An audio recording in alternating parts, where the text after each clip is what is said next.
ನಮಸ್ಕಾರ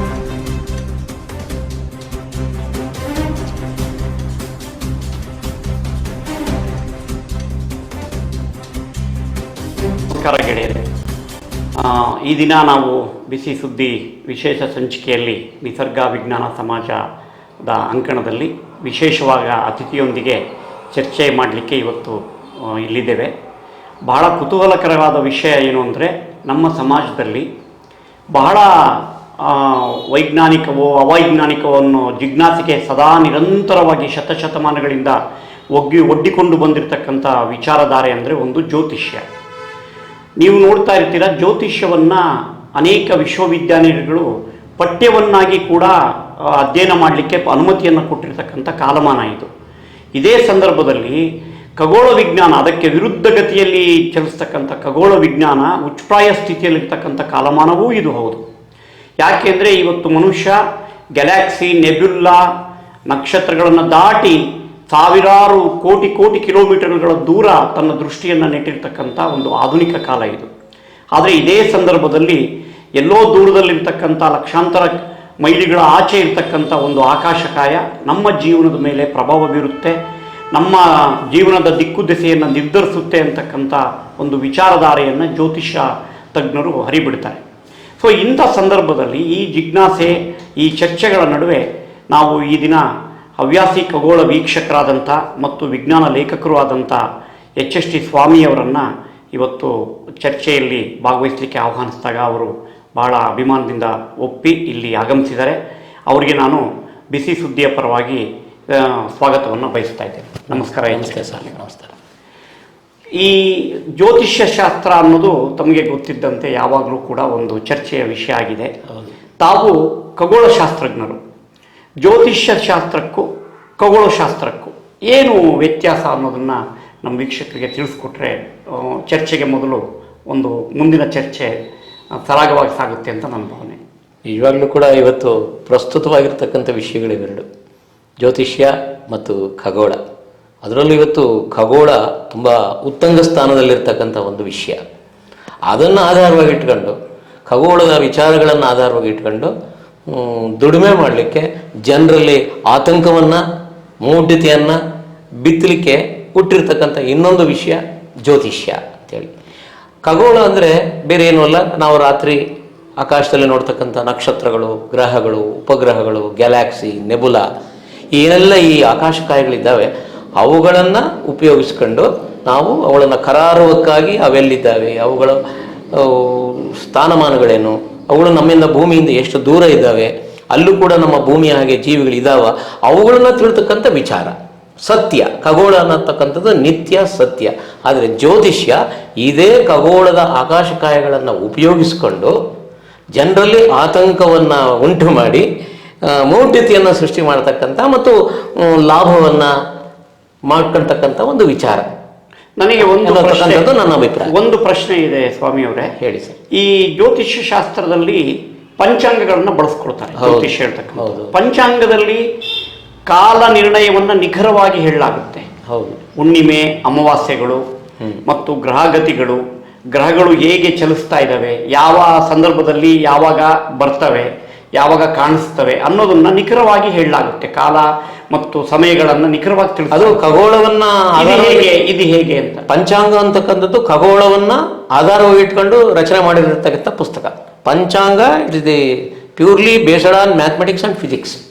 ಭೌತಶಾಸ್ತ್ರ ಮತ್ತು ಗಣಿತವನ್ನ ಬೇಸಾಗಿಟ್ಕೊಂಡು ರಚನೆ ಮಾಡಿರ್ತಕ್ಕಂಥ ಒಂದು ಪಂಚಾಂಗ. ಆದರೆ ಈಗಿನ ಪಂಚಾಂಗ ಅಲ್ಲ ನಾನು ಹೇಳ್ತಿರೋದು. ನಮ್ಮ ಭಾರತದ ಪ್ರಾಚೀನ ಖಗೋಳ ತಜ್ಞರು ಏನಿದ್ರಲ್ಲ, ವರಾಹ ಮಿಹಿರ, ಅವ್ರ ಕಾಲದಲ್ಲಿ ತಯಾರಾಗಿರ್ತಕ್ಕಂಥ ಒಂದು ಶುದ್ಧ ಪಂಚಾಂಗ, ಇದು ಪ್ಯೂರ್ ಪಂಚಾಂಗ ಅದು. ಆದರೆ ಇತ್ತೀಚಿನ ದಿನಗಳಲ್ಲಿ ಏನು ಮಾಡಿಬಿಟ್ರು, ಆ ಪಂಚಾಂಗವನ್ನು ಇಟ್ಕೊಂಡು ಆ ನಕ್ಷತ್ರಗಳು, ಆಕಾಶಕಾಯಗಳನ್ನೆಲ್ಲ ಜೊತೆಗೆ ಸೇರಿಸ್ಕೊಂಡು ಫಲಾಫಲಗಳನ್ನು ಅದಕ್ಕೆ ತುರುಕಿ ದುಡ್ಡು ಮಾಡಲಿಕ್ಕೆ ಉಂಟು ಮಾಡಿರ್ತಕ್ಕಂಥ, ರಚನೆ ಮಾಡಿರ್ತಕ್ಕಂಥದ್ದು ಜ್ಯೋತಿಷ ಪಂಚಾಂಗ. ಈಗಿನ ಪಂಚಾಂಗ ಯಾವೂ ಕೂಡ ಶುದ್ಧವಿಲ್ಲ. ಆ ಪಂಚಾಂಗದಲ್ಲಿ ಆಯಿತು, ಆ ಪಂಚಾಂಗವನ್ನು ನೋಡಿಕೊಂಡು ನೀವು ಕಾಲಮಾನ ತಿಳಿತೀರಿ, ಆ ನಕ್ಷತ್ರಗಳು, ಗ್ರಹಗಳು ಇಲ್ಲಿದ್ದಾವೆ ಅಂತ. ಈಗ ನೋಡಿ, ಈಗಿನ ಪಂಚಾಂಗದಲ್ಲಿ ಅಲ್ಲಿರೋದೇ ಒಂದು, ಅಲ್ಲಿ ಆಗ್ತಾ ಇರೋದೇ ಒಂದು. ಆದರೆ ಹಿಂದಿನ ಪ್ಯೂರ್ ಶುದ್ಧ ಪಂಚಾಂಗ ಏನಿದೆ ಅದು ಇವತ್ತಿಗೂ ಕೂಡ 2000 ವರ್ಷದ ಮುಂದೆ ಭವಿಷ್ಯದಲ್ಲಿ ಏನಾಗುತ್ತೆ ಅನ್ನೋದನ್ನ ಶುದ್ಧ ಪಂಚಾಂಗದಲ್ಲಿ ಇದೆ. ಅದನ್ನ ನಾವು ಅರ್ಥ ಮಾಡ್ಕೋಬೇಕು. ಬಹುಶಃ ಈ ಕೆಲವು ಅಂದರೆ ಈ ಒಂದು ಇಂಟರ್ಪೊಲ್ಯೂಟೆಡ್ ಅಂತ ಅನ್ಬೋದು ನಾವು ಈ ಪಂಚಾಂಗಗಳಿಂದ ಕೆಲವು ವೈಜ್ಞಾನಿಕ ಅಂಶಗಳನ್ನ ಉದ್ಧರಿಸ್ತಾ ಗ್ರಹಗತಿಗಳು ನಮ್ಮ ಮೇಲೆ ಪ್ರಭಾವ ಬೀರ್ತವೆ ಅನ್ನೋದನ್ನೇನಾದರೂ ಜ್ಯೋತಿಷ್ಯ ಬಳಸ್ಕೊಳ್ತಾ ಇದ್ದಾರೆ ಅಂತ ಅಳಿಸ್ಕೊಳ್ತಿದ್ದಾರೆ. ಆದರೆ ದಿನನಿತ್ಯವೂ ಕೂಡ TV ಚಾನೆಲ್ಗಳಲ್ಲಿ ಮಾಧ್ಯಮದಲ್ಲಿ ಬ್ರಹ್ಮಾಂಡ ಗುರೂಜಿ ಅಂತವರು ಇನ್ನಿತರು ಕೆಲವರೆಲ್ಲ ಕೂತ್ಕೊಂಡು ಈ ಜ್ಯೋತಿಷ್ಯವನ್ನು ಇದನ್ನು ಮಾಡ್ಕೊಂಡು ಹೇಳ್ತಾರೆ. ಆದರೆ ಅವು ಕೂಡ ಇವತ್ತಿಗೂ ಸತ್ಯವಾಗಿಲ್ಲ. ನೀವೇ ನೋಡಿ, ಗ್ರಹಣದ ಸಮಯದಲ್ಲಿ ಅವರೆಲ್ಲ ಹೇಳ್ತಿರ್ತಾರೆ, ಆದರೆ ಯಾವತ್ತೂ ಕೂಡ ಸತ್ಯ ಆಗಿಲ್ವಲ್ಲ. ಭೂಮಿ 2024 ಮಾರ್ಚ್ 24ಕ್ಕೆ ಪ್ರಳಯ ಆಗುತ್ತೆ, ಎಲ್ಲಾಗುತ್ತೆ. ಇಂಥವು ಸಾವಿರಾರು ಆಗಿಬಿಟ್ಟಿದ್ದಾವೆ. ಎಲ್ಲಾಗಿದೆ, ಏನಾಗಿದೆ ಪ್ರಳಯ? ನಾನು ಹೇಳ್ತೀನಿ, ಭೂಮಿಗೆ ಇನ್ನೂ 500 ಕೋಟಿ ವರ್ಷಗಳ ಇತಿಹಾಸ ಇದೆ, ಭವಿಷ್ಯ ಇದೆ. ಸೂರ್ಯ ಎಲ್ಲಿವರೆಗೂ ಇರ್ತಾನೋ ಅಲ್ಲಿವರೆಗೂ ನಮ್ಮ ಭೂಮಿ ಇರುತ್ತೆ. ಏನೋ ಕೆಲವು ಭೂಮಿಯಲ್ಲಿ ಆಗ್ತಕ್ಕಂಥ ಕೆಲವು ನ್ಯಾಚುರಲ್ ಕೆಲಾಮಿಟೀಸ್ ಏನಂತೀವಿ, ಅದ್ರ ಮೂಲಕ ಈ ಜನಸಂಖ್ಯೆ ಕಡಿಮೆ ಆಗೋದು. ಅವ್ರು ಹೇಳೋ ಥರ ಭವಿಷ್ಯ ಜ್ಯೋತಿಷ್ಯ ಹೇಳೋ ಥರ ಏಕ್ದಮ್ ಭೂಮಿ ಸ್ಫೋಟ ಆಗಲ್ಲ. ಆದರೆ ಜನರಲ್ಲಿ ಸಮಾಜ, ಆದರೆ ನೀವು ಕೇಳಿದ್ರಿ ಅದರಲ್ಲಿ ಗ್ರಹಗಳು ಪರಿಣಾಮ ಬೀಳ್ತವ, ಪ್ರಭಾವ ಬೀಳ್ತವ? ಸಾಧ್ಯ ಇಲ್ಲ. ಗ್ರಹಗಳೇನು ನಾವು ಅಂದ್ಕೊಂಡರೆ ಹಾಗೆ 5-6 ಕಿಲೋಮೀಟರ್ ಇದಾವ? ಸೂರ್ಯನೇ ನಮ್ಮಿಂದ 15 ಕೋಟಿ ಕಿಲೋಮೀಟರ್ ದೂರ ಇದೆ. ಇನ್ನು ನಕ್ಷತ್ರಗಳು ಜ್ಯೋತಿರ್ವರ್ಷಗಳಷ್ಟು ದೂರ ಇದಾವೆ. ಮತ್ತೆ ಆ ನಕ್ಷತ್ರಗಳಿಗೆ ಹುಲುಮಾನವನ ಮೇಲೆ ಯಾಕೆ ದ್ವೇಷ? ಎತ್ತಳಿಂಗತ್ತ ಸಂಬಂಧ. ಈಗ ಗ್ರಹ ನಕ್ಷತ್ರಗಳ ಯಾವ ನಕ್ಷತ್ರದಲ್ಲಿ ಮನುಷ್ಯ ಹುಟ್ಟದ, ಒಬ್ಬ ವ್ಯಕ್ತಿ ಹುಟ್ಟದ ಅನ್ನೋದ್ರ ಮೇಲೆ ಜ್ಯೋತಿಷ್ಯವನ್ನ ಅಥವಾ ನಮ್ಮ ಜಾತಕವನ್ನ ರಚನೆ ಮಾಡ್ತಾರೆ. ಆಗ ಆ ಗ್ರಹಗಳು, ಆ ಹುಟ್ಟಿದಾಗಿದ್ದಂಥ ನಕ್ಷತ್ರ ಗ್ರಹಗಳು ನಮ್ಮ ಮೇಲೆ ಜೀವನದಲ್ಲಿ ಏನಾದರೂ ಪ್ರಭಾವ ಬೀರ್ತವ? ಹಾಗೆ ಬೀರುತ್ತೆ ಅನ್ನೋ ಜ್ಯೋತಿಷ್ಯವನ್ನ ನೀವು ಹೇಳ್ತಾರೆ. ಹೌದು, ಹೇಳ್ತಾರೆ. ಹೇಗೆ ಹೇಳ್ತಾರೆ ಅಂದ್ರೆ, ನಮಗೆ ಗೊತ್ತಿರೋ ಹಾಗೆ ಸೂರ್ಯ ಚಂದ್ರ 12 ರಾಶಿಗಳಿದೆ. ಮೀನ, ಮೇಷ, ವೃಷಭ, ಕುಂಭ, ಸಿಂಹ, ಕನ್ಯಾ, ತುಲ. ಈ 12 ರಾಶಿಗಳೇನಿದೆಯಲ್ಲ, ಅಂದರೆ ವರ್ಷಕ್ಕೆ 12 ತಿಂಗಳು ಅಂತ ಯಾಕೆ ಇಟ್ಟರು ಅಂದರೆ, 12 ರಾಶಿಗಳಲ್ಲಿ ಪ್ರತಿ ರಾಶಿನಲ್ಲಿ ಸೂರ್ಯ ಒಂದೊಂದು ತಿಂಗಳು ಕಾಲ ಕಳೀತಾನೆ. ಇವತ್ತು ಉದಾಹರಣೆಗೆ ವೃಶ್ಚಿಕ ರಾಶಿ ಇದೆ, ಕಾಣಿಸ್ತಾ ಇದೆ. ಆ ವೃಶ್ಚಿಕ ರಾಶಿಯಲ್ಲಿ ಸೂರ್ಯ ಇದ್ದಾನೆ. ಸೂರ್ಯ ವೃಶ್ಚಿಕ ರಾಶಿಯಲ್ಲಿ ಇರೋಲ್ಲ, ಭೂಮಿಯಿಂದ ನೋಡಿದಾಗ ಸೂರ್ಯ ಪಕ್ಕದಲ್ಲಿ ಇದಾನೇನೋ ಅನ್ಸುತ್ತೆ. ಆದರೆ ಸೂರ್ಯನಿಗೂ ವೃಶ್ಚಿಕ ರಾಶಿಗೂ ಅದೆಷ್ಟೋ ಜ್ಯೋತಿರ್ವರ್ಷಗಳಷ್ಟು ದೂರ. ಸೂರ್ಯ ಆ ರಾಶಿ ಪಕ್ಕ ಇರ್ತಾನೆ ಅನ್ಸುತ್ತೆ. ಆ ವೃಶ್ಚಿಕ ರಾಶಿಯಲ್ಲಿ 3 ಪ್ರಸಿದ್ಧ ನಕ್ಷತ್ರಗಳಿದ್ದಾವೆ. ಒಂದು ಅನುರಾಧ, ಒಂದು ಜ್ಯೇಷ್ಠ, ಇನ್ನೊಂದು ಮೂಲ ನಕ್ಷತ್ರ. ಸೂರ್ಯ ಆ 3 ನಕ್ಷತ್ರಗಳಲ್ಲಿ ಯಾವ ನಕ್ಷತ್ರದ ಪಕ್ಕ ಇರ್ತಾನೋ ಅವತ್ತೊಂದೇನೋ ಮಗು ಜನಿಸಿರುತ್ತೆ. ಆ ಪಂಚಾಂಗದಲ್ಲಿ ಬರೆದಿರ್ತಾರೆ. ಹೋಗಿ ಆ ಜ್ಯೋತಿಷ್ಯ ಅಥವಾ ಪುರೋಹಿತರ ಹತ್ರ ಹೋಗಿ ಕೇಳಿದಾಗ ಅವ್ರು ಹೇಳ್ತಾರೆ, ಅದನ್ನೆಲ್ಲ ಅದೇ ಸೂರ್ಯನ ಆಧಾರವಾಗಿ ಇಟ್ಕೊಂಡು ಹೇಳ್ತಾರೆ, ಇವತ್ತು ನಿಮ್ಮ ರಾಶಿ ಯಾವುದು ಅಂದರೆ ವೃಶ್ಚಿಕ ರಾಶಿ, ಮಗುವಿನ ಜನ್ಮನ ರಾಶಿ ವೃಶ್ಚಿಕ ರಾಶಿ. ನಕ್ಷತ್ರ ಯಾವುದು? ಸೂರ್ಯ ಆ 3 ನಕ್ಷತ್ರಗಳ ಪಕ್ಕ ಯಾವುದರಲ್ಲಿ ಇರ್ತಾನೆ? ಜ್ಯೇಷ್ಠ ಮೂಲ ನಕ್ಷತ್ರದ ಪಕ್ಕ ಇದ್ರೆ ಮಾ ಮೇ ಮೂ ಮೂ ಮೂ ಅಂತ ಹೇಳು. ಜ್ಯೇಷ್ಠ ನಕ್ಷತ್ರ ಪಕ್ಕ ಇದ್ರೆ ಜಾ ಜೆ ಜೆ ಜೂ ಜೂ ಅಂತ ಹೆಸರಿಡಿ. ಈ ರೀತಿ ಪರಿಗಣಿಸ್ತಾರೆ. ಆದರೆ ಆ ಯಾವ ನಕ್ಷತ್ರಗಳು ನಮ್ಮವಲ್ಲ. ಆ ಯಾವ ನಕ್ಷತ್ರಗಳು ನಮ್ಮ ಮೇಲೆ ಪ್ರಭಾವ ಬೀರೋದು ಇಲ್ಲ. ಜ್ಯೋತಿರ್ವರ್ಷಗಳಷ್ಟು ದೂರ ಇರ್ತಕ್ಕಂಥ ಇವತ್ತು ನಾವೇನೋ ನಕ್ಷತ್ರಗಳು ನೋಡ್ತಾ ಇದ್ದೀವಿ, ಅವ್ಯಾವು ಕೂಡ ಇವತ್ತೇನು ನೋಡ್ತಾ ಇದ್ದೀವಿ ಅವುಗಳ ಬೆಳಕು ಇವತ್ತಿಂದಲ್ಲ, ಜ್ಯೋತಿರ್ವರ್ಷಗಳಷ್ಟೇ ಹಿಂದೆ ಏನು ಪ್ರಭಾವ ಬೀರ್ತದವಲ್ಲ, ಹಳೆಯ ಬೆಳಕು, ತುಂಬ ಹಳೆಯ ಬೆಳಕನ್ನು ನೋಡ್ತಾ ಇದ್ದೀವಿ. ಅಂದ್ರೆ ಈಗ ಬರ್ತಕ್ಕಂಥ ನಕ್ಷತ್ರಗಳನ್ನ ನೋಡ್ತಕ್ಕಂಥ ನಕ್ಷತ್ರ ಅದು ಹೋಗಿರ್ಬೋದು, ಸತ್ತೋಗಿದ್ರು ಕೂಡ ಅದರ ಬೆಳಕು ಈಗ ನೋಡ್ತಾ ಇರ್ತೀವಿ, ಇನ್ನೂ ಬರ್ತಾನೆ ಇರುತ್ತೆ. ಅಂದಮೇಲೆ ನೀವು ಹೆಂಗೆ ಹೇಳ್ತೀರಿ? ಪಂಚಾಂಗವನ್ನು ಹೆಂಗೆ ನಂಬ್ತೀರಿ? ಜ್ಯೋತಿಷ್ಯವನ್ನು ಹೆಂಗೆ ನಂಬ್ತೀರಿ? ಹೇಳ್ತಾನೆ ಇರ್ತಾರೆ. ಈಗ ಮೂಲ ನಕ್ಷತ್ರದಲ್ಲಿ ಹುಟ್ಟಿದ್ರೆ ಒಂದು ದೋಷ ಇದೆ, ಆ ಹೆಣ್ಣಿಗೆ ಮದುವೆ ಆಗಬಾರ್ದು, ಮದುವೆ ಆಗಿದ್ರೆ ತೊಂದರೆ ಆಗುತ್ತೆ, ತಂದೆಗೋ ಗಂಡನಿಗೋ ಮಾವನಿಗೋ ಸಾವು ಬರುತ್ತೆ ಅಂತೆಲ್ಲ ಹೇಳ್ತಾರೆ. ಒಳ್ಳೆಯ ವಿಚಾರವನ್ನೇ ಎತ್ಕೊಂಡ್ರಿ. ಮೂಲ ನಕ್ಷತ್ರ ವೃಶ್ಚಿಕ ರಾಶಿಯಲ್ಲಿರ್ತಕ್ಕಂಥ ಒಂದು ಪ್ರಸಿದ್ಧವಾದ ನಕ್ಷತ್ರ. ಅದೇ ವೃಶ್ಚಿಕ ಅಂದರೆ ಚೇಳಿನ ಕೊಂಡಿ ಇದೆಯಲ್ವಾ, ಆ ಕೊಂಡಿನಲ್ಲಿ ವಿಷ ಇರುತ್ತೆ. ಚುಚ್ಚಿದ್ರೆ ನಮಗೆ ಅದು ಕಡಿದ್ರಾಗ ನಮಗೆ ವಿಷ ಇರುತ್ತೆ. ಅದು ಸರಿ. ಅದೇ ರೀತಿ ಆಕಾಶದಲ್ಲಿ ವೃಶ್ಚಿಕ ರಾಶಿ ಏನಿದೆಯಲ್ಲ, ಅದರ ಬಾಲದ ತುದಿನಲ್ಲಿ ಮೂಲ ನಕ್ಷತ್ರ ಕಂಡು ಬರುತ್ತೆ ನಮಗೆ. ನಮ್ಮ ಕಲ್ಪನೆ ಎಸ್, ಅಲ್ಲಿ ಕಂಡು ಬರುತ್ತೆ. ಆ ಮೂಲ ನಕ್ಷತ್ರ ಈಗ ಹೇಳಿದ್ನಲ್ಲ, ಯಾವ ಹುಟ್ಟುತ್ತಾರೆ, ಹೇಗೆ ನಕ್ಷತ್ರ ಹೇಳ್ತಾರೆ ಪಂಚಾಂಗದಲ್ಲಿ ಅಂತ ಹೇಳಿದ್ವಿ. ಅವತ್ತೇನಾದರೂ ಹೆಣ್ಣು ಮಗು ಹುಟ್ಟಿದ್ರೆ ಆ ಮೂಲ ನಕ್ಷತ್ರದಲ್ಲಿ ಗಂಡಿನ ಕಡೆಯವರು ಹೆಣ್ಣನ್ನು ನೋಡಕ್ ಬರ್ತಾರೆ. ಬಂದಾಗ ನಿಮ್ಮ ಜನ್ಮರ ನಕ್ಷತ್ರ ಯಾವುದು ಅಂತ ಪೇರೆಂಟ್ಸಿಗೆ ಜಾತಕ ನೋಡ್ತಾರೆ, ಅದ್ರ ಬರ್ದಿರ್ತಾರೆ.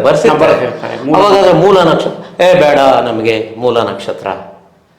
ನಾವು ಅಕಸ್ಮಾತ್ ಏನಾದರೂ ನಿಮ್ಮ ಹುಡುಗಿನ ನಾವು ಮದುವೆ ಆದರೆ 6 ತಿಂಗಳಲ್ಲಿ ಅಥವಾ 1 ವರ್ಷದಲ್ಲಿ ನಮ್ಮ ಮಗನಿಗೋ ಅಥವಾ ನಮ್ಮ ಕುಟುಂಬಕ್ಕೆ ತೊಂದರೆ ಆಗುತ್ತೆ. ಹಾಗಾಗಿ ಮೂಲ ನಕ್ಷತ್ರದಲ್ಲಿ ಹುಟ್ಟಿದ ಹೆಣ್ಣು ಮಗುವನ್ನು ನಮ್ಮ ಮದುವೆ. ಆದರೆ ಅಕಾರ್ಡಿಂಗ್ ಟು ಖಗೋಳ ವಿಜ್ಞಾನ ಏನು ಹೇಳುತ್ತೆ, ಮೂಲ ನಕ್ಷತ್ರ ನಮ್ಮ ಭೂಮಿಯಿಂದ 740 ಜ್ಯೋತಿರ್ವರ್ಷಗಳಷ್ಟು ದೂರ ಇದೆ. ಜ್ಯೋತಿರ್ವರ್ಷ ಅಂದರೆ ನೀವು ಅರ್ಥ ಮಾಡ್ಕೊಳ್ಳಿ, ಬೆಳಕು ಸೆಕೆಂಡಿಗೆ 3 ಲಕ್ಷ ಕಿಲೋಮೀಟರ್ ವೇಗದಲ್ಲಿ ಚಲಿಸುತ್ತೆ. ಹಂಗೆ 1 ವರ್ಷ ಇಡೀ 3 ಲಕ್ಷ ಕಿಲೋಮೀಟರ್ ವೇಗದಲ್ಲಿ ಚಲಿಸ್ತಕ್ಕಂಥ ಬೆಳಕು ಇಡೀ 1 ವರ್ಷದುದ್ದಕ್ಕೂ ನಮ್ಮ ಭೂಮಿಯ ಇದರಲ್ಲಿ ಚಲಿಸ್ತಕ್ಕಂಥ ಬೆಳಕಿನ ದೂರವನ್ನು ನಾವು 1 ಜ್ಯೋತಿರ್ವರ್ಷ, ಅದರಲ್ಲಿ 740 ವರ್ಷದ ಜ್ಯೋತಿರ್ವರ್ಷ ದೂರ ಇದೆ ಆ ನಕ್ಷತ್ರ. ಅಂದರೆ ಮೂಲ ನಕ್ಷತ್ರ ಇನ್ಯಾವ ರೀತಿ ಈ ಹುಲುಮಾನವನ ಮೇಲೆ ಪ್ರಭಾವವನ್ನು ಬೀರುತ್ತೆ ನೀವೇ ಅರ್ಥ ಮಾಡ್ಕೊಳ್ಳಿ. ಇದು ಖಗೋಳ, ಇದು ನಿಜ ಸತ್ಯ. ಆದರೆ ಇದನ್ನ ಅವೈಜ್ಞಾನಿಕವಾಗಿ ಪಂಚಾಂಗದಲ್ಲಿ ಇದನ್ನೆಲ್ಲ ಬಳಸ್ಕೊಂಡು ಹೊಟ್ಟೆಪಾಡಿಗೋಸ್ಕರ ಇದನ್ನು ಮಾಡ್ಕೊಂಡಿದ್ದಾರೆ ಅಂತ ನನ್ನ ಒಂದು ಅಭಿಪ್ರಾಯ. ಈಗ ಜ್ಯೋತಿಷ್ಯ ಶಾಸ್ತ್ರ ಅಂತಕ್ಕಂಥದ್ದು ಅನೇಕ ಸಾರಿ ಈ ಜನರು ಅದನ್ನು ನಂಬ್ತಾರೆ ಅನ್ನೋ ಒಂದೇ ಉದ್ದೇಶದಿಂದ ಹಲವಾರು ಭಾರತದಂಥ ದೇಶದಲ್ಲಿ ಹಲವಾರು ವಿಶ್ವವಿದ್ಯಾನಿಲಯಗಳು ಅದನ್ನು ಪಠ್ಯವಾಗಿ ಮಾಡಿ ಪಾಠ ಮಾಡಿ ಅದಕ್ಕೊಂದು ಡಿಗ್ರಿ ಕೊಡಬೇಕು ಅಂತ ಪ್ರಯತ್ನಗಳು ಕೂಡ ದೇಶದಲ್ಲಿ ನಡೀತಾ ಇದೆ. ಈಗ ಕೆಲವು ಯೂನಿವರ್ಸಿಟಿಯಲ್ಲಿ ಅದಿದೆ. ಸೊ ಇದರ ಬಗ್ಗೆ ಎಷ್ಟು ಒಪ್ಪತಕ್ಕ ವಿಷಯ ಇದು? ನಾವು ಖಗೋಳ ವಿಜ್ಞಾನ ಅಂತೂ ಒಪ್ಪಲ್ಲ, ಆದರೆ ಈ ಸಾಕಷ್ಟು ಸಂಪ್ರದಾಯವಾದಿಗಳು ಅವುಗಳನ್ನು ಇದನ್ನು ಮಾಡಿಕೊಂಡು ಪಂಚಾಂಗವನ್ನು ಯಾವ ರೀತಿ ಬರೆಯೋದು, ಅದರಲ್ಲಿ ನಕ್ಷತ್ರಗಳನ್ನು ಆಧಾರವಾಗಿ ಇಟ್ಕೊಂಡು ಸೇರಿಸಿ ಅವರಿಗೆ ಪೌರೋಹಿತ್ಯವನ್ನು ಕಲಿಸೋದಕ್ಕೆ ಎಲ್ಲವೂ ಕೂಡ ಮುಂದೆ ಇದೆ. ಹೊಟ್ಟೆಪಾಡು ಪಂಚಾಂಗ ಹೊಟ್ಟೆಪಾಡು ಅಷ್ಟೇ. ಯಾಕೆ ಪಂಚಾಂಗವನ್ನು ನೋಡಿದಲೇ ನಮ್ಮಂಥವರೆಲ್ಲ ಅದನ್ನು ಇವತ್ತು ನಾವು ಬದುಕ್ತಾ ಇಲ್ವಾ, ಜೀವನವನ್ನು ನಡೆಸ್ತಾ ಇಲ್ವಾ? ಅದೇ ಪಂಚಾಂಗ ಹೇಳುತ್ತೆ ಇವತ್ತು ರಾಹುಕಾಲ, ಗುಳಿಕ ಕಾಲ, ಯಮಗಂಡ ಕಾಲ ಅಂತ. ನಾವೀಗ ಈ ಕಾರ್ಯಕ್ರಮ ಕೊಡ್ತಾ ಇದ್ವಿ, ಕಾಲ ನೋಡಿ ಕಾರ್ಯಕ್ರಮವನ್ನು ಕೊಡ್ತಾ ಇದೀವಾ? ಇಲ್ಲ. ಹೌದು, ಹೇಳಿ. ಈಗ ರಾಹು ಕೇತು ಅಂತ ಹೇಳಿದ್ರಿ. ಹೌದು. ಈಗ ನವಗ್ರಹಗಳಾದ ಎಲ್ಲ ದೇವಸ್ಥಾನಗಳಲ್ಲಿ ನವಗ್ರಹ ಒಳ್ಳೆ ವಿಚಾರ. ನವಗ್ರಹನ ಪೂಜೆ ಮಾಡಿ ಎಲ್ಲ ಸುತ್ತುತ್ತಾರೆ ಹೆಣ್ಮಕ್ಳು ಹೋಗಿ ಬೆಳಗ್ಗೆನೆ ಪೂಜೆ ಮಾಡ್ತಾರೆ. ನಿಜವಾಗ್ಲೂ ಆ ನವಗ್ರಹಗಳು ಈ ವಿಜ್ಞಾನದಲ್ಲಿ ಇರ್ತಕ್ಕಂಥ ನವಗ್ರಹಗಳು ಪಠ್ಯಪುಸ್ತಕಗಳು ಒಂದೇನಾ, ಏನಾದ್ರೂ ವ್ಯತ್ಯಾಸ? ಖಗೋಳದ ನವಗ್ರಹಗಳಿಗೂ ಜ್ಯೋತಿಷ್ಯದ ನವಗ್ರಹಗಳಿಗೂ ಅಜಗಜಾಂತರ ವ್ಯತ್ಯಾಸ. ನೀವೇನು ಸುತ್ತರಿತಾರೆ ಪೂಜೆ ಮಾಡಿ ದೇವಸ್ಥಾನದಲ್ಲಿ ಇರ್ತವಲ್ಲ ಕಲ್ಲುಗಳು, ನವಗ್ರಹಗಳನ್ನಿಟ್ಟು ಪೂಜೆ ಮಾಡ್ತಾರಲ್ಲ, ಅಲ್ಲಿರೋದು ಕೇವಲ ಪಂಚಗ್ರಹಗಳಷ್ಟೇ, 5 ಗ್ರಹಗಳು.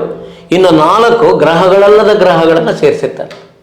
ಆದರೆ ನಮ್ಮ ಖಗೋಳದಲ್ಲಿ 9 ಗ್ರಹಗಳಿದ್ದಾವೆ. ನಮ್ಮ ಸೌರಯುಗದಲ್ಲಿ ಫ್ಲೂಟೋದವರೆಗೆ, ಈಗ ಫ್ಲೂಟೋನ ಹೊರಗಡೆ ಇಟ್ಟಿದ್ದಾರೆ, ಹಾಗಾಗಿ ಅಷ್ಟಗ್ರಹಗಳ ವ್ಯವಸ್ಥೆ ಇದೆ. ಆದರೆ ಆಯಿತು, ಫ್ಲೂಟೋ ತೆಗೆದ್ರು, ಮತ್ತು ಯಾಕೆ ನವಗ್ರಹಗಳ ಪೂಜೆ ಮಾಡ್ಬೇಕಾದ್ರೆ ಆ ಫ್ಲೂಟೋನ ಯಾಕೆ ಸೇರಿಸ್ಕೊಂಡಿಲ್ಲ, ಇಲ್ಲಿ ಬಿಟ್ಟು ಹೊರಗೆ ಹಾಕಿಲ್ಲ? ಇವತ್ತು ನವಗ್ರಹಗಳ ಯಾವುದು 1773 ತನಕ ಮನುಷ್ಯನ ಬರಿಗಣ್ಣಿಗೆ ಗೋಚರಿಸಿದ್ದು 5 ಗ್ರಹಗಳಷ್ಟೇ, ಮಂಗಳ, ಬುಧ, ಗುರು, ಶುಕ್ರ, ಶನಿ. ಆದರೆ ಅಲ್ಲಿ ಇನ್ನೇನು ಮಾಡಿದ್ರು, 4 ಸೇರಿಸ್ಕೊಂಡ್ರು ಗ್ರಹ ಅಂತೇಳಿ. ಆ 5 ಗ್ರಹಗಳ ಜೊತೆಗೆ ಒಂದು ಸೂರ್ಯನನ್ನು ಸೇರಿಸ್ಕೊಂಡ್ರು. ಸೂರ್ಯ ಗ್ರಹ ಅಲ್ವಲ್ಲ, ಅದು ನಕ್ಷತ್ರ. ಇನ್ನೊಂದು ಚಂದ್ರನ್ ಸೇರಿಸ್ಕೊಂಡ್ರು, ಚಂದ್ರ ಗ್ರಹ ಅಲ್ಲ, ನಮ್ಮ ಭೂಮಿ ಉಪಗ್ರಹ. ಇನ್ನಿಬ್ರಿದ್ದಾರೆ ರಾಸ್ಕಲ್ಸ್, ರಾಹು ಕೇತು ಅಂತ. ಅವ್ರು ಯಾರಿಗೆ ಕೊಟ್ಟಿದ್ದಾರೆ, ಯಾರು ಕಣ್ಣಿಗೆ ಬಿದ್ದಿದ್ದಾರೆ? ಇದುವರೆಗೂ ಯಾವ ಖಗೋಳ ವಿಜ್ಞಾನಿಗಳು ತಜ್ಞರು ಕೂಡ ಅವ್ರನ್ನ ನೋಡಿಲ್ಲ. ರಾಹು ಕೇತು ಅಂದ್ರೆ ಅರ್ಥ ನಮ್ಮ ಭೂಮಿ ಮತ್ತು ಚಂದ್ರ. ಭೂಮಿ ತನ್ನ ಸುತ್ತಕ್ಕಂಥ ಅಕ್ಷ ಮತ್ತು ಚಂದ್ರ ತನ್ನ ಸುತ್ತಕ್ಕಂಥ ಅಕ್ಷ. ಆ ಭೂಮಿಯ ಅಕ್ಷ ಮತ್ತು ಚಂದ್ರನ ಅಕ್ಷ ಎಲ್ಲಿ ಸೇರ್ಕೊಂಡಿದ್ದಾವೆ, ಆ ಸೇರ್ಕೊಂಡಿರ್ತಕ್ಕಂಥ 2 ಇದನ್ನ ಬಿಂದುಗಳನ್ನ ಒಂದು ರಾಹು ಒಂದು ಕೇತು ಅಂತ ಖಗೋಳ ತಗೊಂಡ್ರು ಅದನ್ನ ಕರೀತಾರೆ ಹೊರತು. ಆದರೆ ರಾಹುನೂ ಇಲ್ಲ, ಕೇತುನೂ ಇಲ್ಲ. ಅದೇ ಅವುಗಳು ಯಾವಾಗ ಜಾಸ್ತಿ ಅವುಗಳ ಬಗ್ಗೆ ಪ್ರತಿಬಿಂಬ. ಇತ್ತೀಚೆಗೆ ಒಂದು ಪತ್ರಿಕೆಯಲ್ಲಿ ನೋಡಿದೆ ನಾನು, ರಾಹು ಕೇತುಗಳಿಗೆ ದಾವಣಗೆರೆಯ ಬಳಿ ಒಂದು ದೇವಸ್ಥಾನ ಕಟ್ತಾ ಇದ್ದಾರೆ, ಬಹಳ ದೊಡ್ಡದು ಬೃಹತ್ ದೇವಸ್ಥಾನ. ಅದಕ್ಕೆ ಜನರಿಂದ ಚಂದ ಕೂಡ ವಸೂಲು ಮಾಡ್ತಾ ಇದ್ದಾರೆ.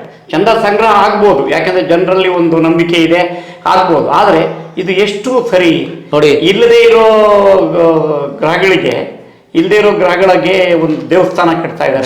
ನಮ್ಮ ಜನ ಹೇಗೆ ಅಂದ್ರೆ ಮೌಢ್ಯತೆಗೆ ಇದಕ್ಕೆ ಹೆಚ್ಚು ಬೆಲೆ ಕೊಡ್ತಾರೆ. ಅದೇ ಒಂದು ಶಾಲೆ ಕಟ್ತೀವಿ, ಮಕ್ಕಳನ್ನ ಶಾಲೆಗೆ ಸೇರಿಸಿ ಅವ್ರನ್ನ ವಿದ್ಯಾವಂತರಾಗಿ ಮಾಡೋಣ, ಒಳ್ಳೆ ಎಜುಕೇಟೆಡ್ ಮಾಡೋಣ ಅನ್ನೋದಕ್ಕೆ ಯಾವತ್ತೂ ಕೂಡ ಅದಕ್ಕೆ ಬೆಲೆ ಇಲ್ಲ, ದುಡ್ಡನ್ನು ಕೊಡೋದು. ಆದರೆ ಇವತ್ತೊಂದು ದೇವಸ್ಥಾನ ಕಟ್ತೀವಿ, ರಾಹು ಕೇತುಗಳ ಬಗ್ಗೆ ದೇವಸ್ಥಾನ ಕಟ್ಟಿ ಅವುಗಳ ಬಗ್ಗೆ ಏನಾದರೂ ಒಂದು ಮಾಡೋಣ ಅಂದರೆ ಕೋಟಿ ಗಟ್ಟಲೆ ಧನ ಸಹಾಯ ಮತ್ತು ಹಣ ಸಂಗ್ರಹ ಆಗುತ್ತೆ. ಅದು ಮೌಢ್ಯತೆ. ಜನಗಳಲ್ಲಿ ಇನ್ನೂ ಎಜುಕೇಶನ್ ಇಲ್ಲ. ಖಗೋಳ ವಿಜ್ಞಾನವನ್ನ ಸ್ವಲ್ಪ ಅವುಗಳಿಗೆ ತಿಳಿಸಿದಾಗ. ಆಮೇಲೆ ಮತ್ತೊಂದು ಬಹಳ ಮುಖ್ಯವಾದ್ದು ಜ್ಯೋತಿಷ್ಯ ಶಾಸ್ತ್ರದಂದ್ರೆ ಫಲಜ್ಯೋತಿಷ್ಯ. ಈ ಫಲಜ್ಯೋತಿಷ್ಯ ಬೆಳೆದು ಬಂದಿದ್ದ ಬಗ್ಗೆ ಹೇಗೆ, ಇದನ್ನ ಯಾಕೆ ಜನ ಇಷ್ಟು ಧಾವಂತದಿಂದ ನಂಬ್ತಾರೆ? ಒಳ್ಳೆ ಪ್ರಶ್ನೆ ಸರ್. ನಿಮ್ಗೆಲ್ಲ ಗೊತ್ತಿರಬಹುದು, ನಮ್ಮ ಪ್ರಾಚೀನ ಭಾರತದ ಒಬ್ಬ ಖಗೋಳ ತಜ್ಞ ವರಾಹ ಮಿಹಿರ. ಆ ವರಾಹ ಮಿಹಿರ ಈ ಭಾರತ ಕಂಡಂತಹ ಅಪ್ರತಿಮ ಪ್ರಸಿದ್ಧ ಖಗೋಳ ತಜ್ಞ. ಅವನೇ ನಿಜವಾದ ಪಂಚಾಂಗವನ್ನು ಸೃಷ್ಟಿ ಮಾಡಿದ್ದು, ರಚನೆ ಮಾಡಿದ್ದು. ಅವನಿಗೆ 18 ಜನ ಹೆಣ್ಣುಮಕ್ಕಳಿದ್ರು ವರಾಹ ಮಿಹಿರನಿಗೆ. ಅವನೇನು ಮಾಡ್ತಿದ್ದ, ಈ 18 ಜನ ಹೆಣ್ಮಕ್ಳು ಬೆಳೀತಿದ್ವು, ಹೋಗ್ತಿದ್ವು. ಅವನ ಪಾಡಿಗೆ ಅವನು ಏನು ಮಾಡ್ತಿದ್ದ, ಗ್ರಹ ನಕ್ಷತ್ರಗಳು ತೋರಿಸೋದು, ಸಂಶೋಧನೆ ಮಾಡೋದು ಮಾಡ್ತಿದ್ದ. ಈ ಸಂಪ್ರದಾಯವಾದಿಗಳು ಏನು ಮಾಡಿದ್ರು, ಅವನನ್ನು ಹಿಡ್ಕೊಂಡ್ರು. ನೀನೀಗ ಗ್ರಹ ನಕ್ಷತ್ರಗಳು ಅಂತ ಹೋದ್ರೆ ನಿನ್ನ ಹೊಟ್ಟೆ ಪಾಡಾಗಲ್ಲ, ನಿನ್ನ 18 ಜನ ಹೆಣ್ಣುಮಕ್ಕಳನ್ನ ನೀನು ಮದುವೆ ಮಾಡ್ಲಿಕ್ಕಾಗಲ್ಲ, ನೀನು ಮುಂದೆ ಹೊಟ್ಟೆ ಪಾಡಿಗೋಸ್ಕರ ಏನೆಲ್ಲ ಕಷ್ಟಪಡ್ಬೇಕಾಗುತ್ತೆ. ಬಾ ಇಲ್ಲಿ, ನಿನಗೆ 18 ಜನ ಹೆಣ್ಮಕ್ಳನ್ನೂ ಮದುವೆ ಮಾಡ್ಬೋದು, ಇನ್ನು ಹೊಟ್ಟೆಪಾಡು ಕೂಡ ತುಂಬ ಚೆನ್ನಾಗಾಗುತ್ತೆ, ಜೀವನ ಸನ್ಮಾರ್ಗದಲ್ಲಿ ನಡೆಸ್ಬೋದು ಅಂತೇಳಿ ಅವ್ರನ್ನೇನು ಮಾಡಿದ್ರು, ಅವನದೇ ಆಗಿರ್ತಕ್ಕಂಥ ಪಂಚಾಂಗವನ್ನು ತಗೊಂಡು ಅದಕ್ಕೆ ಫಲಾಫಲಗಳನ್ನು ತುರುಗಿಸಿದ್ರು. ಆ ನಕ್ಷತ್ರ ಇದಾಗುತ್ತೆ, ಗುರುಗ್ರಹ ದೋಷ ಇದ್ರೆ ಈ ರೀತಿ ಆಗುತ್ತೆ, ಶನಿಗ್ರಹ ಇದ್ರೆ ಈ ರೀತಿ ಆಗುತ್ತೆ ಅಂಥೇಳಿ ಕೆಲವು ಗ್ರಹಗಳನ್ನು ನಕ್ಷತ್ರಗಳನ್ನು ಅದಕ್ಕೆ ತುರುಕಿ ಈ ಕೆಟ್ಟದ್ದನ್ನ ಇದು ಮಾಡಿ ಜನಗಳಲ್ಲಿ ಆತಂಕವನ್ನು ಸೃಷ್ಟಿ ಮಾಡಿದರು. ಜನ ಏನು ಮಾಡ್ತಾರೆ, ಅದಕ್ಕೆ ಹೆಚ್ಚು ಒತ್ತು ಕೊಡ್ತಾರೆ. ಇವತ್ತು ಭಯ ಭಯ ಭಯ ಏನಾಗುತ್ತೆ ಏನೋ, ಆಗ್ಬೇಕು, ತೊಂದರೆ ಆಯ್ತು, ಒಂದು ಪೂಜೆ ಮಾಡಿಸೋಣ. ಪೂಜೆ ನೀವು ಹೇಳಿದ್ರಿ, ಪೂಜೆ ಮಾಡಿಸ್ತಾರೆ, ನಾವು ನೋಡಿದ್ದೀವಿ. ಇವತ್ತು ಗುರುಗ್ರಹ ಶಾಂತಿ ಮಾಡ್ತಾರೆ. ಆಯಿತು, ಗುರುಗ್ರಹ ಎಷ್ಟು ದೂರ ಇದೆ ನಮ್ಮ ಭೂಮಿಯಿಂದ ಸುಮಾರು 73 ಕೋಟಿ ಕಿಲೋಮೀಟರ್ ದೂರ ಇದೆ ಗುರುಗ್ರಹ. ನೀವಿಲ್ಲಿ ಶಾಂತಿ ಮಾಡಿಸ್ತೀರಿ. ಅದೇ ಪುರೋಹಿತ ಶಾಂತಿ ಮಾಡಿಸ್ಲಿಕ್ಕೆ ಏನು ಮಾಡ್ತಾನೆ, ಒಂದು 10 kg ಅಕ್ಕಿ, 10 kg ಬಾಳೆಹಣ್ಣು, 10 kg 2 ಚಿಪ್ ಬಾಳೆಹಣ್ಣು, 10 kg ಬೆಲ್ಲ. ಅದರಲ್ಲೂ ಇತ್ತೀಚೆಗೆ ಕಲಿತು ಬಿಟ್ಟಿದ್ದಾರೆ ಕೆಲವರು ಪೂಜೆ ಮಾಡಿಸೋರು. 25 ಗ್ರಾಮ್ ಬೆಳ್ಳಿ, 25 ಗ್ರಾಮ್ ಬಂಗಾರ, ಅವುಗಳ ವಿಗ್ರಹಗಳನ್ನು ಇಟ್ಟು ಇದನ್ನು ಮಾಡಿ ಪೂಜೆ ಮಾಡ್ತಾರೆ, ಕಲ್ತಿರ್ತಾರೆ. ನಾವು ಕೂಡ ಒಳ್ಳೆಯ ವಿಚಾರಗಳನ್ನು ಕಲ್ತು ಅದನ್ನು ಗಟ್ಟು ಹೊಡೆದಿರ್ತೀವಿ, ಯಾವ ಕೇಳಿದ್ರು ಕೂಡ ಹೇಳ್ತೀವಿ. ಅದೇ ರೀತಿ ಪೌರೋಹಿತರು ಕೂಡ ಪಾಪ ಸಂಸ್ಕೃತ ಅಧ್ಯಯನ ಮಾಡಿರ್ತಾರೆ, ಹೇಳ್ತಾರೆ. ಅದು ನಮ್ಗೆ ಅರ್ಥ ಆಗಲ್ಲ, ಹೇಳಿ ನೀವೇನಾದರೂ ಅವ್ರು ಹೇಳ್ತಕ್ಕಂಥ ವಿಚಾರಗಳನ್ನು ಹೇಳ್ರಿ ನೋಡೋಣ. ಆಗಿನ ಸಂದರ್ಭಕ್ಕೆ ಮಾತ್ರ ಹೇಳ್ತಾರೆ, ಅವ್ರು ಹೇಳ್ಕೊಟ್ಟಂಗೆ ಹೇಳ್ತೀರಿ, ನಡಿ ಅಂತೀರಿ, ಅಷ್ಟೇ. ಆದರೆ ಅದನ್ನೇನು ಮಾಡ್ತಾರೆ, ಅದನ್ನು ದುರುಪಯೋಗ ಪಡಿಸ್ಕೊಂಡು ಆ ಪೂಜೆ ಮಾಡಿರ್ತಕ್ಕಂಥ ವಸ್ತುಗಳನ್ನೆಲ್ಲ ಯಾರು ತಗೊಂಡು ಹೋಗೋದು, ಪುರೋಹಿತರು ತಗೊಂಡೋಗ್ತಾರೆ. ಶಾಂತಿ ಯಾರಿಗಾಯ್ತು, ಅವ್ರಿಗೆ ಆಯ್ತು. ಆ ಗುರುಗ್ರಹಕ್ಕೆ ಅಥವಾ ಶನಿಗ್ರಹಕ್ಕೆ ಶಾಂತಿ ಆಯ್ತಾ? ಆ ಗ್ರಹಗಳಿಗೆ ಯಾಕೆ ಸರ್ ನಮ್ಮ ಮೇಲೆ ದ್ವೇಷ? ನಾನು ಹೇಳ್ತೀನಿ, ಒಂದು ಮೂಲವಾದ ಒಂದು ಸಾಮಾನ್ಯ ತಿಳುವಳಿಕೆ ಅಂದ್ರೆ, ಒಂದು ಶನಿಗ್ರಹ ಕೆಟ್ಟದನ್ನು ಮಾಡಬೇಕು ಅಂದ್ರೆ ಆರಿಸಿ ಇಂಥ ಜನಕ್ಕೆ ಹೋಗಿ ಮನೆ ಹುಡುಕೊಂಡೋಗಿ ಮಾಡೋವಷ್ಟು ಅದಕ್ಕೆ ವ್ಯವಧಾನ ಇದೆ, ಗೊತ್ತಾಗುತ್ತಾ? ಕೋಟಿ ಜನಗಳ ಮಧ್ಯೆ ಜನಗಳಲ್ಲಿ ಶನಿಗ್ರಹಕ್ಕೆ ಯಾರಿಗೋ ಒಬ್ರಿಗೋಸ್ಕರ ತೊಂದರೆ ಮಾಡಬೇಕು ಅಂತ ಇರುತ್ತೆ. ಹೇಳಿ ಅದೇ, ಇದು ಒಂದು ಸಾಮಾನ್ಯ ತಿಳುವಳಿಕೆ. ಇದನ್ನ ನಾವು ತಿಳಿಸ್ಬೇಕಾಗಿದೆ ಜನಗಳಿಗೆ. ಈ ಸೈಂಟಿಫಿಕ್ ಆಟಿಟ್ಯೂಡ್ ಅಂತ ಏನಿದೆಯಲ್ಲ, ವೈಜ್ಞಾನಿಕ ಮನೋಭಾವವನ್ನು ಬೆಳೆಸಿದ್ರೆ ಇಂಥವೆಲ್ಲ ಜನಗಳು ಅರ್ಥ ಮಾಡ್ಕೊಂತಾರೆ. ಪರವಾಗಿಲ್ಲ, ಇತ್ತೀಚಿನ ದಿನಗಳಲ್ಲಿ ಮೂಢನಂಬಿಕೆ ಸ್ವಲ್ಪ ಮಟ್ಟಿಗಾದರೂ ಕೂಡ ಕಡಿಮೆ ಆಗ್ತಾ ಇದೆ. ಖಗೋಳ ವಿಜ್ಞಾನ ಮೆರಿತಾ ಇದೆ. ಹಾಗಾಗಿ ಸ್ವಲ್ಪ ಮಟ್ಟಿಗೆ ಜನ ತಹಬಂದಿಗೆ ಬಂದಿದ್ದಾರೆ. ಚಂದ್ರನ ಮೇಲೆ ಇಳಿದು ಬಂದ್ರು, ಚಂದ್ರನ ಮೇಲೆ ಹೋದ್ರು, ಈಗ ಸೂರ್ಯನ ಹತ್ರಕ್ಕೆ ಹೋಗ್ತಾ ಇದ್ದಾರೆ, ಹೋಗಿದೆ, ಲಾಂಚ್ ಆಗಿದೆ. ಮಂಗಳ ಗ್ರಹ ಹತ್ರಕ್ಕೆ ಹೋಗಿದ್ದಾರೆ, ಮಂಗಳ ಗ್ರಹವನ್ನು ಅಧ್ಯಯನ ಮಾಡ್ತಿದ್ದಾರೆ, ಮಂಗಳ ಗ್ರಹದಲ್ಲಿ ನೀರಿದೆ ಅಂತ ಗೊತ್ತಾಗಿದೆ. ಇವೆಲ್ಲವುಗಳನ್ನು ವಿಚಾರವನ್ನು ತಿಳಿದಾಗ ಜನ ಕೂಡ ಅವುಗಳ ಬಗ್ಗೆ ಇರ್ತಕ್ಕಂಥ ಮೌಢ್ಯತೆಯನ್ನ ಸ್ವಲ್ಪ ಸಾಕಷ್ಟು ಕಡಿಮೆ ಆಗಿದೆ. ಜ್ಯೋತಿಷ್ಯವನ್ನು ನಂಬುವಂತ ಸಂಖ್ಯೆ ಕಡಿಮೆ ಆಗಿದೆ. ವಿಜ್ಞಾನ ಬೆಳೆದಂತೆ, ಶಿಕ್ಷಣ ಬೆಳೆದಂತೆ, ಜನರಲ್ಲಿ ವೈಚಾರಿಕತೆ ಬೆಳೆದಂತೆ ಇದರ ಪ್ರಭಾವ ಬಗ್ಗೆ ಜನಗಳಿಗೆ ತಿಳುವಳಿಕೆ ಹೇಳ್ಬೇಕು. ನಿಮಗೆಲ್ಲ ಗೊತ್ತಿರೋ ಹಾಗೆ ಈ ಪುರೋಹಿತರು ಏನು ಮಾಡ್ತಾರೆ, ಮದುವೆ ನವದಂಪತಿಗಳಿಗೆ ತಾಳಿ ಕಟ್ಟಿಸಿದ ಮೇಲೆ ಹೊರಗಡೆ ಕರ್ಕೊಂಡ್ಬರ್ತಾರೆ. ಹೊರಗಡೆ ಕರ್ಕೊಂಡು ಬಂದು ನವದಂಪತಿಗಳಿಗೆ ಉತ್ತರ ದಿಕ್ಕಿಗೆ ತೋರಿಸ್ತಾರೆ. ಈ ರೀತಿ ಬೆಳ್ಳು ಮಾಡಿ ತೋರಿಸ್ತಾರೆ. ಏನು ತೋರಿಸ್ತಾರೆ ಅಂತ ನಾನು ಒಬ್ಬರಿಗೆ ಪುರೋಹಿತರಿಗೆ ಕೇಳಿದೆ. ನನ್ನ ಮದುವೆ ಕಾಲದಲ್ಲಿ ನನಗೆ ಗೊತ್ತಿರಲಿಲ್ಲ, ಖಗೋಳ ವಿಜ್ಞಾನ ನಾನು ಅಧ್ಯಯನ ಮಾಡಿರಲಿಲ್ಲ. ನಾನು ಇಲ್ಲಾಂದ್ರೆ ನಾನು ಕೇಳ್ತಿದ್ದೆ, ಬಿಡ್ತಿರ್ಲಿಲ್ಲ. ಈಗ ಅರ್ಥ ಆಗಿದೆ ನಮ್ಗೆ. ಏನು ತೋರಿಸ್ತಾರೆ ಅಂದರೆ, ಉತ್ತರ ದಿಕ್ಕಿನಲ್ಲಿ ಅರುಂಧತಿ ನಕ್ಷತ್ರವನ್ನು ತೋರಿಸ್ತಾನೆ. ಅರುಂಧತಿ ನಕ್ಷತ್ರ ಕಾಣಿಸೋದು ರಾತ್ರಿ. ಅದರಲ್ಲೂ ಎಲ್ಲಾ ರಾತ್ರಿಗಳಲ್ಲೂ ಅರುಂಧತಿ ನಕ್ಷತ್ರ ಕಾಣಿಸಲ್ಲ, ಇದನ್ನ ಜ್ಞಾಪಕ ಇಟ್ಕೊಳ್ಳಿ. ಅದು 4 ರಿಂದ 5 ತಿಂಗಳು ಮಾತ್ರ ಕಾಣಿಸುತ್ತೆ. ಆಮೇಲೆ ಬೆಳಗಿನ ಜಾವ ಇರುತ್ತೆ, ಇಷ್ಟೊತ್ತಿನಲ್ಲಿರುತ್ತೆ, ಈ ಸಮಯದಲ್ಲಿರುತ್ತೆ. ಎಲ್ಲಿ ತೋರಿಸ್ತೀರಿ ನೀವು? ಯಾವಾಗಲೂ ಅಲ್ಲೇ ಉತ್ತರ ದಿಕ್ಕಲ್ಲೇ ಇರುತ್ತಾ, ಈಗ ಬರ್ತಾ ಇರುತ್ತೆ, ಚಲಿಸ್ತಾ ಇರುತ್ತೆ, ಹಿಂಗೆ ಹೋಗ್ತಾ ಇರುತ್ತೆ.